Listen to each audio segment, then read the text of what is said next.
Bismillahirrahmanirrahim. Assalamualaikum warahmatullahi wabarakatuh. Alhamdulillah ala ihsani wa syukru ala taufiq wa amtinani. Wa asyhadu an la ilaha illallah wahdahu la syarikalah ta'ziman li sya'ni. Wa asyhadu anna Muhammadan abduhu wa rasuluh adda'i ila ridwani. Allahumma shalli ala Muhammad wa ala alihi wa ashabihi ajma'in. Amma ba'd, qala Allah Ta'ala fi Qur'an Karim wa huwa asdaqul qailin. A'udzu billahi minasyaitonir rajim. Bismillahirrahmanirrahim. Inna a'tainakal kautsar fashalli li rabbika wanhar. Inna syani'aka huwal abtar. Hadirin kaum muslimin jamaah salat subuh yang dimuliakan oleh Allah. Alhamdulillah, puji dan syukur kita terus panjatkan kepada Allah atas semua limpah nikmat yang Allah berikan. Nikmat iman, kesehatan juga.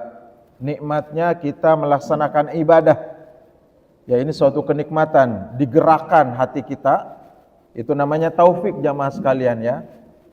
Petunjuk dari Allah. Ya, diberikan semangat itu petunjuk. Makanya kata ulama, ini rajin-rajin.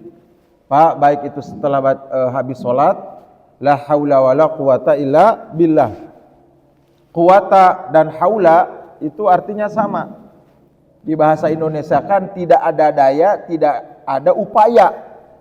Ya, baik haula. Mati lampu atau kita aja? Gimana nih? Coba itunya mungkin. Meterannya. Ngejeklek apa yang dimatikan? Kira-kira biasanya aman ini. Ya Allah.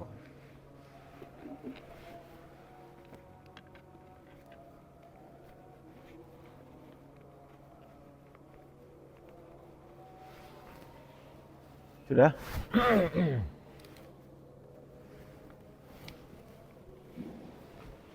Baik jamaah sekalian, kita lanjutkan. Salat subuh berjamaah sekali lagi suatu ibadah yang sangat agung dan kenikmatan, petunjuk ya, berupa petunjuk dari Allah. Hadirin, kata ulama, salah satu hikmah kita membaca la haula wala quwata illa billah, itu ada perintah dari Nabi SAW setiap ba'da salat. Ya, setiap ba'da salat. Allahumma antas salam wa minkas salam tabarakta dzal jalal ikram. La ilaha illallah, kemudian terus Allahumma la mana lima ataita wa la mu'tiya, dan seterusnya. Kemudian baca la haula wala quwata illa billah. Begitu juga ketika dalam keseharian, ini bagian daripada zikir. La haula, tidak ada kekuatan jamaah tuh untuk kita bisa melaksanakan kebaikan. La haula wala quwata, ya. La haula, tidak ada daya, tidak ada dorongan untuk melakukan kebaikan, wala quwata, dan tidak ada kekuatan untuk menolak segala kemaksiatan. Itu dari Allah. Jamaah sekalian ya, illa billah, kecuali atas kekuatan dari Allah. Jadi bersyukur kepada Allah, karena kata ulama bagian daripada siksa dan azab bagi mereka orang-orang yang mohon maaf berdosa adalah tidak semangat itu jamaah. Ya, tidak digerakkan oleh Allah, ya dijauhkan dari Allah Subhanahu wa taala. Tidak digerakkan untuk melaksanakan ibadah. Sehingga mari semangat untuk kita beribadah, terkhusus salat subuh berjamaah ya, harus dijaga. Ya, karena nanti banyak tantangan, godaan, baik itu kecapean, tentu dimaafkan. Jamaah sekalian, kalau itu ada darurat. Hadirin, kalau kecapean, kelelahan, ada sebab, bapak-bapak habis perjalanan dari luar kota, kesiangan, itu dimaafkan. Ya, ada haditsnya. Orang yang ketiduran, kapan dia bangun sholatnya? Yang tidur, anak kecil, ya, orang tidak sehat akalnya, itu dimaafkan. Ya, jamaah sekalian, tetapi ada penyebab. Ya apa, kenapa dan terlambatnya kita melaksanakan sholat subuh. Jadi kalau itu darurat syar'i, ya dimaafkan alasannya itu. Sehingga saya tidak pernah bosan setiap pengajian di sini. Jangankan hadirin, kita mengingatkan sholat wajibnya ini jamaah nih. Sholat sunnahnya saja yang tadi kita lakukan sebelum qomat, ya, yang sunnahnya membaca apa Pak? Rakaat pertama qul ya ayyuhal kafirun. Yang kedua apa Pak? Qul huwallahu ahad. Jangan panjang-panjang jamaah. Salat sunnahnya itu. Ya, di beberapa masjid saya di Pagutan Permai itu 20 menit Pak jaraknya itu, karena supaya jamaah banyak yang berkesempatan untuk melaksanakan salat sunnah. Jadi 20 menit lama itu. Nah, kepada masjid yang lama, jamaahnya salat sunnahnya itu jangan terlalu lama. Jangan baca bapak-bapak misalkan Ameta Sa'alun. Bapak hafal surat apa jamaah? Tabarakalladzi biyadihi, surat Al-Mulk. Kita sebut dengan surat Tabarok. Rakaat pertama Tabarok. Rakaat kedua Wanazi'ati Gharqa misalkan. Itu tidak sunnah. Yang sunnah itu pendek. Qul ya ayyuhal kafirun dan qul huwallahu ahad, Pak. Qobliyah subuh itu. Jadi ada ulama besar Yahya ibnu Ma'in. Ya, beliau selesai sholat qobliyah di masjid jamaah. Ada anak muda. Itu Yahya ibnu Ma'in itu Pak ulama hadis. Yang hafal ribuan hadis. Beliau sambil berdoa, karena sunahnya kita berdoa menjelang qomat itu. Ini anak muda Pak lama sekali. Tidak disebutkan dalam riwayat itu surat apa. Cuma seukuran itu Pak, Ameta Sa'alun. Dan surat keduanya Wanazi'ati Gharqa, juz 30 itu. Panjang rakaat pertamanya. Selesai sholat nih Pak, ditegur oleh Yahya ibnu Ma'in. Anak muda, kenapa sholat sunnahnya qobliyah subuhnya panjang sekali? Malah marah Pak, karena dia nggak tahu kalau ini ulama besar di bidang hadis. Kenapa Anda gitu ya? Pengen tahu urusan orang, dan ini kata dia, apakah Allah akan menyiksa tuh Pak? Ya, pertanyaan dari anak mudanya. Soal masuk akal. Apakah Allah akan menyiksa dan mempertanggungjawabkan saya karena saya sholat panjang? Bukankah sholat panjang itu bacaannya dipuji? Kata Yahya bin Ma'in, iya kalau sholat duha, sholat malam. Nabi juga membaca surat berapa Pak? Al-Baqarah, Ali Imran, dan Al-Ma'idah, An-Nisa Pak. Pernah itu Ibnu Mas'ud itu. Dalam satu rakaat Pak, Al-Baqarah, Ali Imran, An-Nisa, Al-Ma'idah, bahkan Al-A'raf, Al-An'am, Al-A'raf. Ya hadisnya sahih jamaah. Di Sahih Muslim itu. Hampir-hampir saya mau membatalkan. Dikira setelah Fansurna 'alal qaumil kafirin, amanah Rasul itu akhir Al-Baqarah. Capek sekali pas satu rakaat 283 ayat. Bapak mau itu 200 lebih, 280 rakaat pertama. Saya kira beliau mau ruku, ternyata dilanjutkan Ali Imran. Saya kira mau ruku, dilanjutkan An-Nisa, Al-Maidah, Al-An'am. Barulah beliau ruku. Dalam hati Ibnu Mas'ud Pak beliau terangkan, lelah. Hampir saya membatalkan, tapi beliau ruku di surat Al-A'raf. Itu pun rukunya sama dengan berdirinya. Panjang itu Pak, bayangkan itu. Silakan, sholat malam kata beliau panjang. Silakan, duha mau panjang silakan. Tapi dari hadis-hadis sahih riwayat Imam Bukhari, Muslim, dan juga tentu hadis dari Aisyah, bahwa Nabi Muhammad SAW itu membaca kuliah dan qul huwallahu ahad. Qobliyah itu Pak, jangan panjang-panjang jemaah. Nah beliau memberikan penjelasan, Anda tidak akan disiksa karena Anda sholat panjang tuh. Tidak. Tapi akan Anda ditanya kenapa menyalahi sunnah. Itu Pak. Kenapa menyalahi sunnah? Sunnahnya kuliah dan qiraat, Anda membaca Ameta Sa'alun 30 ayat. Begitu ya. Bukan tidak boleh, bukan haram jamaah, tapi kurang sunnah. Baca kuliah al-kafirun. Hadirin, yang pendek saja kuliah Pak dan peluahan itu pahalanya lebih baik daripada apa Pak? Dunia dan seisinya. Pak, kebayang dunia dan seisinya? Seluruh kekayaan dunia. Tuh, emasnya Newmont, Amar Mineral sekarang Freeport itu di Indonesia doang. Itu NTB sama Papua, belum seluruh dunia. Ya Pak Dokter, kira-kira uangnya si Ronaldo, si Messi dikumpulin dengan raja-raja Arab yang punya bola itu. Manchester City, MU dan yang lain, kurang tahu saya itu. Ya, amir-amir Pak, anak-anaknya, raja. Dikumpulin seluruh dunia, itu gak ada apa-apanya. Yang triliun-triliun dolar sampai biliun. Itu gak ada apa-apa dibanding Qobliyah. Nah hadirin, pertanyaan nih. Ya, kata ada seorang ulama, saya lupa namanya. Beliau ini asalnya dari Mesir, ahli bedah, yang terkenal banget ini. Ahli sejarah, tapi beliau menekuni fikih akhirnya, tafsir. Ya, lupa tiang ya. Orang Mesir. Beliau kehebatan sholat subuh mengarang, The Miracle, mukjizat sholat subuh. Beliau mengatakan, kalau sunnahnya saja lebih baik daripada dunia dan seisinya, Pak, gimana yang wajibnya?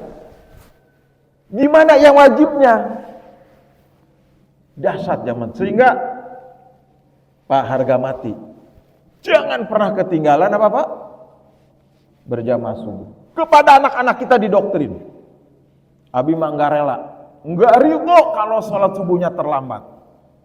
Tentu dengan bijak kita menyampaikan ke anak-anak waktu santai, nah jangan terlambat sholat subuh. Terlambat pernah, nanti waktu sarapan pelan. Kenapa terlambat tadi? Kan udah dibangunkan.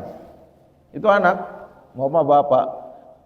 Kadang kalau kita di luar kota Pak, nggak ada yang ngebangunin. Saya berdua dengan istri ke Jakarta agak terlambat, itu pun subuh dikontrol kita. Ya hidupin alarmnya, hidupin handphonenya nanti jam 4:30. Kan beda jamnya Pak ya. Kita agak akhir 1 jam. Ya, di sana udah subuh 4:30 kan, di sini udah 5:30. Ya, dari jam 4 kita bangunkan, dari 3:30. Terus, ya itu kita sampaikan. Terus kalau Abi wafat, Abi jauh lupa, nggak bangun subuh gitu, yo harga mati Pak. Pak harga mati 2. Ya, harga mati itu 2 Pak Dedi. Satunya sholat subuh berjamaah, yang kedua NKRI. Ya, 1 NKRI harga mati, yang kedua sholat subuh berjamaah. Ya, ini sudah harga mati, tidak boleh ketinggalan. Qobliyahnya saja seperti sehingga jamaah sekalian saya sampaikan pernah, kalau ada yang ketinggalan tuh karena darurat, tabe sakit perut tuh karena habis Idul Adha kan kebanyakan makan daging. Sakit perut lama di kamar mandi atau kecapean Pak, hujan besar, angin puting beliung, mati lampu, ya Allah, ternyata sudah komat. Abi itu udah di mesin sudah komat. Itu pun jangan terburu-buru Pak, nggak boleh kata Nabi terburu-buru. Ya, kalian menjumpai imam sedang ruku, ikut ruku. Ini kan kita ngebut, nggak boleh jamaah, tetap santai. Kalau mau jalan sudah. Itu kata ulama. Pergilah ke masjid, kata dalam hadis sahih Imam Muslim, berjalanlah kalian ke masjid dalam keadaan bisakinah wal waqar, dalam keadaan tenang, tidak terburu-buru. Sebab kalau terburu-buru dia terengah-engah. Bacaannya Pak, bismillahirrahmanirrahim, nggak bisa. Ya, kalau pakai mobil motor nanti nabrak kucing, nabrak orang, jadi bisa biasa saja. Memang karena darurat, saya tidak sengaja, bukan karena kelalaian. Nyampe di masjid Pak, sudah masbuk 1 rakaat. Bapak rakaat kedua, nggak apa-apa, sabar. Itu mohon maaf bagi yang rutin Pak, itu agak sesek ke dada. Terlambat, sayang. Terutama nggak qobliyah. Gimana caranya? Aneh bin ajaib Pak. Kata ulama sepakat, imam mazhab 4 diqadha. Ya, sepakat Pak. Maliki yang pertama, Hanafi dulu, imam pertama, yang kedua Maliki, yang ketiga Syafi'i, yang ketiga Imam Ahmad. Sepakat, nggak ada perbedaan pendapat. Ya, kalau sholat sunnah syuruk nih Pak, ada perbedaan pendapat Pak. Tiga mazhab, Hanafi, Syafi'i dan Imam Ahmad menganjurkan. Ya, Imam Malik Pak tidak menganjurkan sholat sunnah syuruk itu. Selesai. Tapi itu mazhab ya, ada hadisnya kita. Beliau menganggap hadisnya itu kurang sahih. Tapi kalau qobliyah subuh diqadha, dilaksanakannya setelah subuh, itu sepakat Pak. Ijma hukumnya boleh. Saking tidak boleh. Kenapa? Kata Aisyah, Nabi tidak pernah meninggalkan qobliyah subuh walaupun sunnah ketika peperangan. Iya Pak. Sampai kata Nabi, kalian dikejar musuh dengan kuda, kalian jalan, musuh pakai kuda, jangan pernah tinggalkan qobliyah, bukan subuhnya, qobliyah, sedang sakit. Jadi kata Aisyah, Nabi Muhammad SAW, kalau musafir, Bapak Suryadi ini mohon maaf ya, itu boleh kita tidak qobliyah ba'diyah zuhur Pak. Bapak sedang ke Jakarta, ya itu jamak qashar. Hadirin, zuhurnya 2, asarnya 2 misalkan, tidak ada qobliyah ba'diyah, Nabi enggak. Sehingga saya pernah ditegur oleh teman dari kuliah hadis, dari Fakultas Hadis. Saya sholat zuhur, kemudian saya ba'diyah Pak. Nabi enggak ba'diyah kalau musafir. Enggak. Antum ikut sunnah akhi. Zikir saja sudah, enggak usah bangun lagi. Kita ikut jamaah, saya mau ba'diyah karena udah terbiasa kita bapak-bapak kan. Enggak ada ba'diyah kalau musafir, antum bukan musafir. Waktu saya ke Bima. Dari Bima terus ke NTT itu. Nah, jamaah sekalian, sekali lagi, gimana caranya? Ada 2. Bagi masjid yang paham, sudah mengikuti pengajian, silakan Bapak selesai salam dan zikir ke belakang, qadha. Kok ba'diyah kan habis subuh mah enggak ada sholat. Tadi bukan ba'diyah qadha. Qadha itu melaksanakan di luar waktu yang mestinya mah ya sebelum subuh, ini di luar waktunya Pak, itu qadha.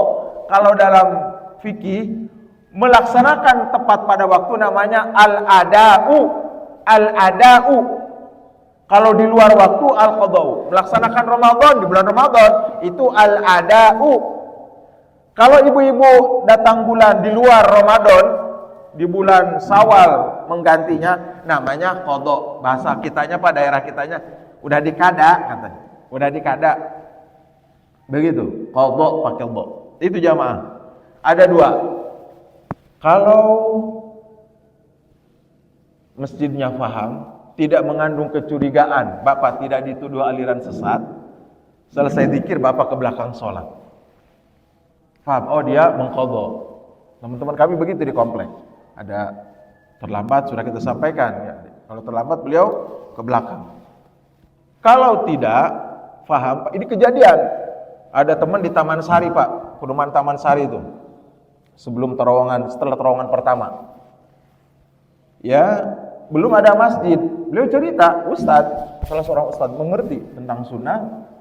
Saya ke masjid luar, agak jauh Pak, naik motor. Waktu belum ada masjid ya di kompleknya, komplek baru.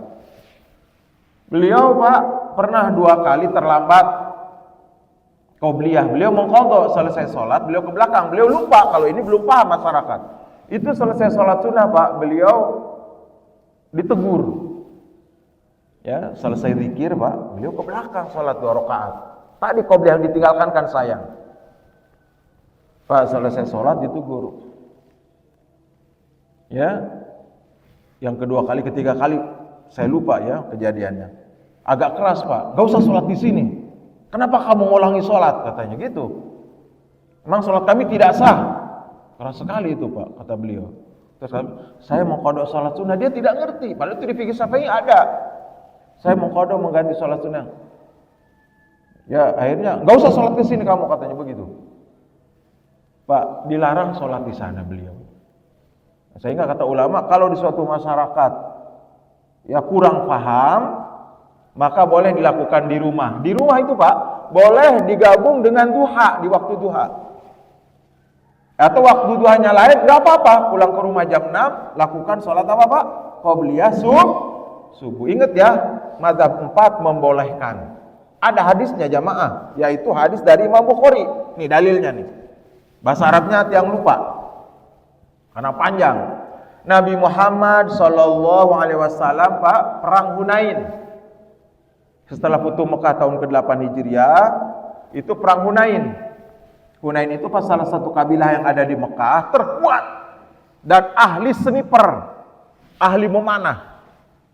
Sehingga Nabi dengan pasukannya kurang lebih 10.000 berangkat dan beberapa mu'alaf itu ke Hunain. Jamaah sekalian, beberapa sahabat terlalu bangga. Kita sekarang besar, kan terhitung kata dalam sejarah kemungkinan 5.000 tentara tuh Hunain itu, orang kafirnya. Salah satu kabilah kampung terbesar di Mekah. Jadi orang kota Mekahnya takluk, di pinggirannya belum takluk, Pak. Nabi berangkat sendiri dengan para pasukannya.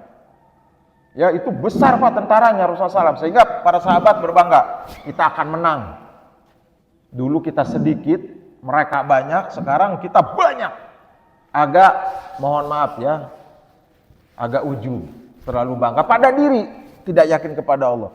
Kata Imam Ahmad, Nabi Muhammad agak khawatir sikap para sahabat diterangkan oleh Nabi, jangan begitu. Betul Pak, termin pertama, babak pertamanya, Nabi dan para sahabat kalah. Dipanahin dari berbagai bukit. Ini bukan perang Uhud jamaah. Baca itu perang Hunain. Dipanahin Pak. Karena mereka ahli memanah.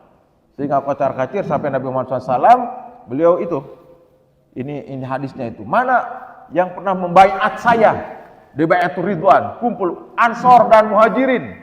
Sehingga mereka mengelilingi Nabi, yang akhirnya kemudian Nabi memberikan semangat bertempur kembali, menang. Karena kecapean tuh, kata ulama. Nabi tidur Pak, selesai perang, selesai beres-beres, kecapean dengan para sahabat balik ke Mekah di perjalanan, kecapean tidur. Tahu bapak-bapak, mohon maaf ini ada hikmah, jangan sampai, kenapa Nabi kesiangan? Ini ada hikmah. Ya, Pak, bangun-bangun Rasulullah, unta sudah kepanasan, kira-kira jam 7-an, kan jam 7 di Madinah atau di Mekah itu panas. Mendengar ringkikan kuda dan suara unta. Astagfirullah, kata Nabi SAW, bangun kesiangan. Tuh Nabi Muhammad SAW Pak tetap memerintahkan Bilal untuk azan. Dulu tidak ada jam Pak ya, tidak ada jam. Di Saudi tidak ada jam ya, di zaman dulu di Mekah, di Madinah. Kira-kira mungkin setelah terbit matahari begitu, setengah 7 atau lebih, jam 7 kurang. Azan tuh. Kemudian beliau melaksanakan sholat qobliyah. Kan di luar waktunya, sudah selesai subuh. Bukan selesai sholatnya Pak, waktunya sudah selesai. Itu namanya mengqadha. Jadi jangan bapak-bapak, Nabi kan tetap melaksanakan sebelum subuh tuh. Ya tapi waktunya sudah lewat. Termasuk fardunya diqadha. Itu Pak, intisari dari hukum fikih. Kata ulama. Sehingga jam 7 melakukan qobliyah itu boleh. Bukan di waktu subuhnya, bukan di waktu jam 5. Sehingga bapak-bapak yang terlambat, kalau di masjid kurang kondusif, silakan di rumah. Tapi jangan tiap hari jamaah. Karena ada yang tiap hari terlambat, qobliyahnya diqadha terus. Jam 6 terus. Itu enggak ada. Ini sekali. Kan Nabi Muhammad cuma sekali. Paham hadirin ya? Sehingga yuk ajarkan kepada anak-anak kita disiplin. Saya yang lupa ya, siapa tuh? Yang orang Mesir, doktor, beliau Bapak baca dan cari ya, mukjizat keajaiban sholat subuh terjemahannya. Ya, keajaiban sholat subuh. Jadi tolong itu nanti dibaca. Nah kemudian terakhir jamaah sekalian, sedikit mengambil hikmah daripada ibadah kurban yang kita lakukan. Semoga Allah menerima amal ibadah kita jamaah ya. Bapak-bapak sudah mulai ibadah dari tanggal 1 Haji, Dzulhijjah. Kemudian puncaknya kita 9 Dzulhijjah, puasa Arafah tanggal 26 hari Selasa. Betul jamaah sekalian ya? 26 Bapak-bapak saum itu dihapuskan 2 tahun, setahun yang lalu dan tahun yang akan datang. Ya. Kemudian puncaknya lagi Pak tuh. Ini puncak juga tuh, 27-nya hari Rabu. Selesai sholat Id, kita menyembelih kurban. Kata ulama Pak di ayat yang kita baca, fasholli li rabbika wanhar, salatlah kamu 5 waktu dan berkurbanlah. Itu wanhar tuh berkurban. Salat hubungan dengan Allah, kurban hadirin ya, itu hubungan dengan sesama. Sehingga ulama Syaikh Utsaimin mengatakan dan Ibnu Taimiyah dalam kurban sendiri sebagai ibadah kepada Allah, mengikuti perintahnya dan juga al-ihsanu ila ibadi, ada nilai untuk sosial kita berbagi dan tidak bisa diganti Pak. Nggak bisa diganti. Wih, kurbannya kebanyakan kayak di Jawa Tengah itu Pak ya. Pak Didi ada berapa ratus, 350 ekor sapi apa 700-an dan ribuan kambing. Teman Pak Ustadz Nuzul Zikri Pak Suryadi, orang Mami Taufik ya. Mami itu di Jakarta Ustadz Nuzul Zikri yang pengisi pengajian di Blok M punya Yayasan Al-Muhajir. Keponakan panitianya Pak, ketua panitianya. 90 ekor sapi, 3.000 kambing. Yang di Jawa Tengah itu sampai 700 sapi apa? Ya, 90 ekor sapi, kambingnya 3.000. Gimana ngulitinnya itu? Gimana ngulitinnya Pak? Harus manual ngulitin di mana-mana. 3.000. Sehingga agak kewalahan panitianya kurang. Yang nitipin itu banyak sekali. Ya. Nah, jamaah sekalian, mohon maaf ini. Jadi kata ulama, tidak bisa diganti. Wih, kebanyakan, uang saja kita bagikan karena banyak warga yang perlu uang. Berhenti sudah setor kurban hewan, uang saja kemudian kita bagikan buat beli bumbu, buat beli beras. Enggak bisa. Enggak, ini mah ibadah. Harus kurban berupa hewan. Nanti kalau uang tidak bisa dibagikan di Al Jazeera, di komplek Grand Lingkar, kita kirim ke utara, ke selatan, ke timur. Umpama kebanyakan sampai 1000 ekor sapi misalkan, Pak. Ya, kita kirim keluar. Begitu, tetap harus kurban. Nah, jamaah sekalian, ulama mengatakan, Pak, kalau sholat itu ibadah fisik, nggak pakai uang. Dan hampir semua bisa. Kalau yang sifatnya ibadah maliyah, zakat, sedekah, haji terutama, termasuk kurban itu maju mundur, Pak. Maju mundur. Ya, 2,5 juta iuran. Padahal ada, Pak. Maaf, pengusaha-pengusaha muda tuh. Terkadang ini ada orang yang nggak mau. Ada anak-anak muda punya usaha, kalau apa, Pak? Beli handphone, bisa tuh setiap tahun. Ya, kalau handphonenya agak baru nggak usah beli lagi. Tinggal nabung kurban, dan banyak, Pak ya. Banyak sekali, Pak, ibroh pelajaran. Ada ibu-ibu dulu, Pak, di Karangjangkong itu, Pak, pemulung. Asal Lombok Barat, tapi mulungnya di Cakra. Itu bisa kurban sapi, Pak. Sendiri. Anak Depok itu, Pak, yang 7 orang itu. Itu sehari 10.000, Pak. Itu ibu bapaknya nganjurin, Pak. Nah, gimana kalau ditabung buat kurban? Diterangkan. Itu, Pak, ada petugasnya dari anak pelajar SD keliling ke teman-temannya yang uang jajannya. Dikumpulkan dalam setahun dapat 17 jutaan, itu mereka kurban. Diwawancara, Pak, ada. Bisa. Jadi hadirin makanan Allah, mohon maaf ini. Kepada yang belum kurban, kita nabung. Namanya ibadah, Pak, kalau tidak dipasangkan susah. Terutama haji, Pak, kemarin itu. Ya, 60 juta, berdua, Pak, itu 120. Kepada teman-teman yang belum setor, Pak ya.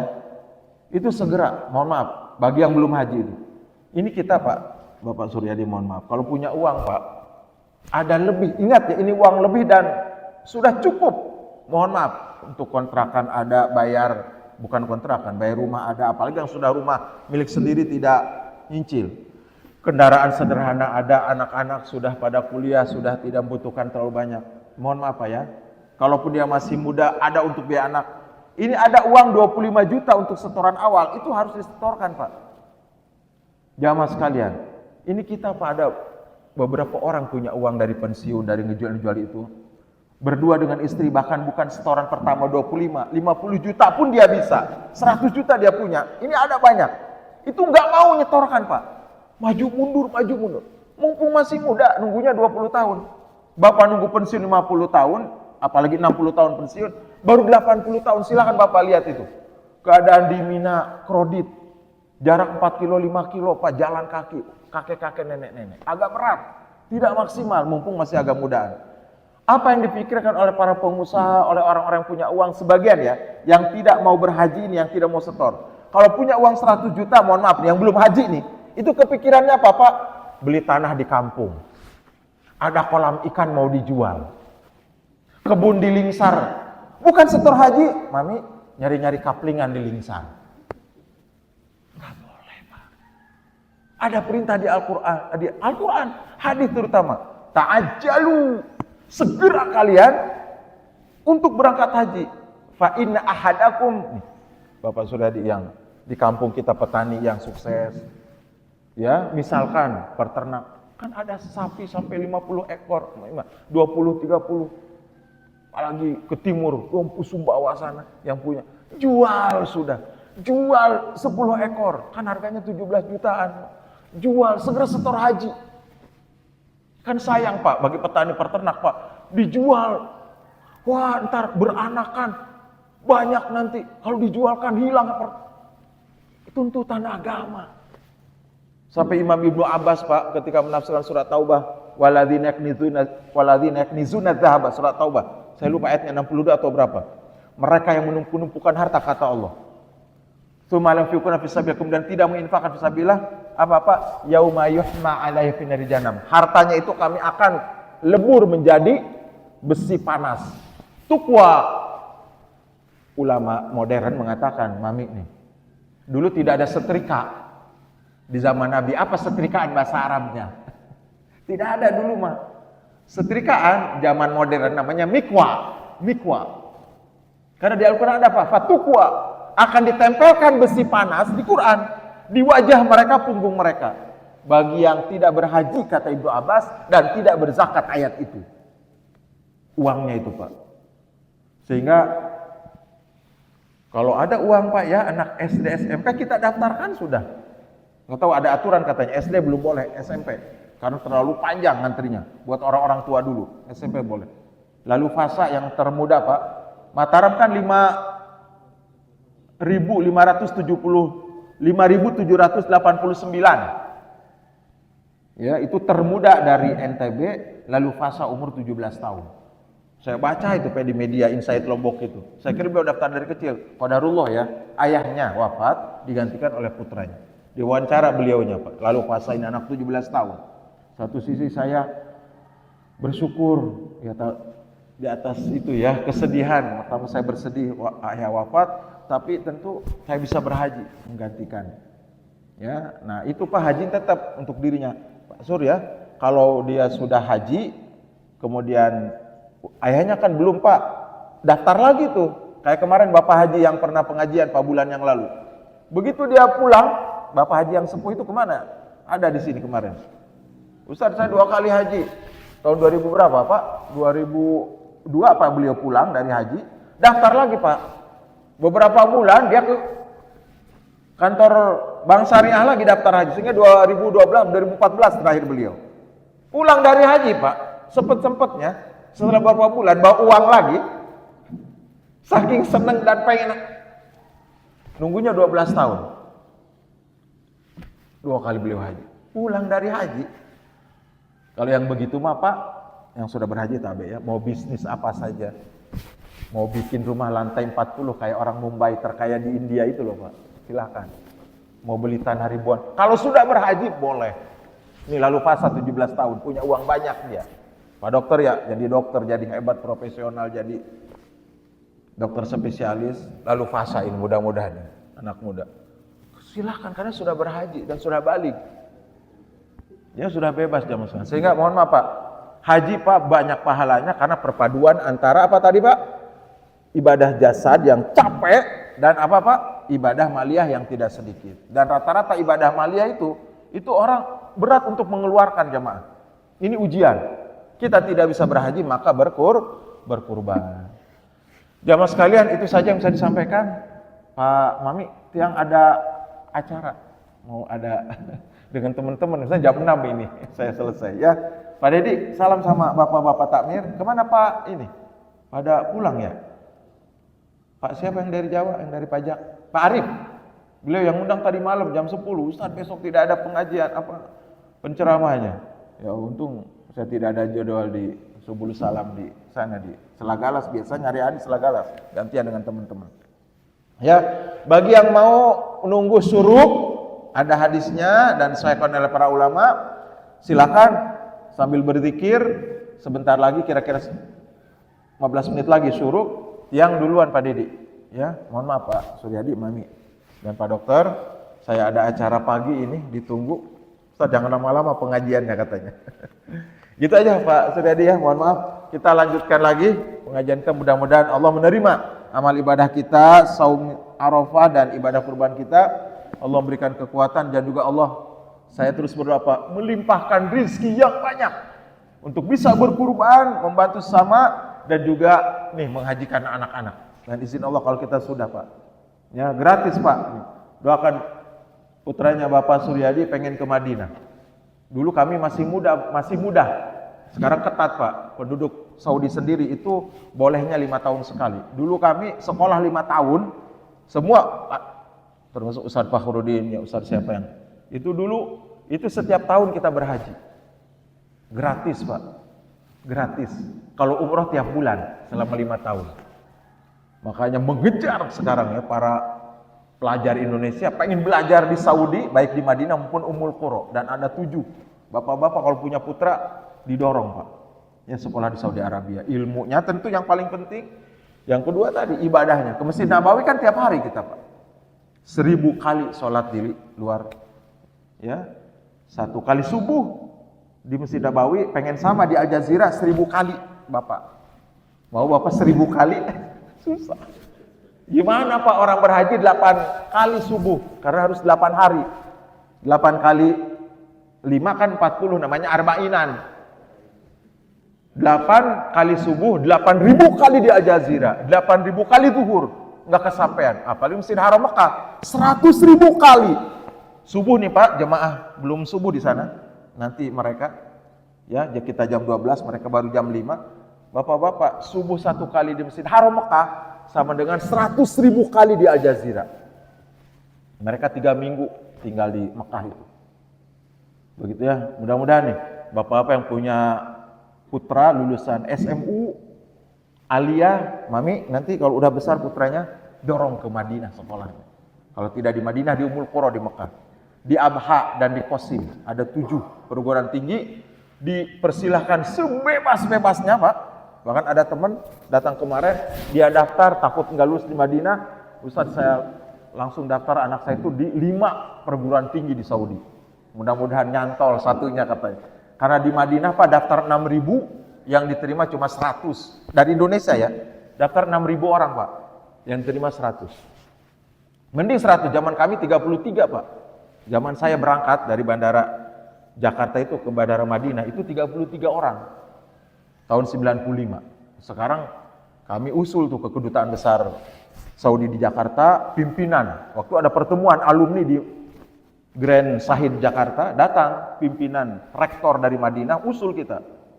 Orang Iran Pak, setiap tahun 1000 pelajar Indonesia mau dijadikan Syiah di Qum. Kita sampaikan, mereka 1000 tiap tahun. Kita minta jatahnya 500 setiap tahun.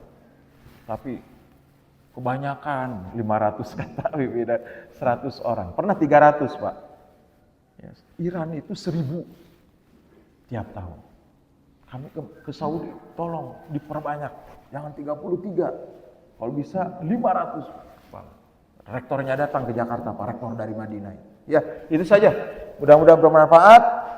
Terima kasih atas perhatian. Kita tutup dengan doa penutup majelis semuanya. Kita baca Bismillahirrahmanirrahim. Subhanakallahumma bihamdika asyhadu an la ilaha illa anta astaghfiruka wa atubu ilaik. Assalamualaikum warahmatullahi wabarakatuh.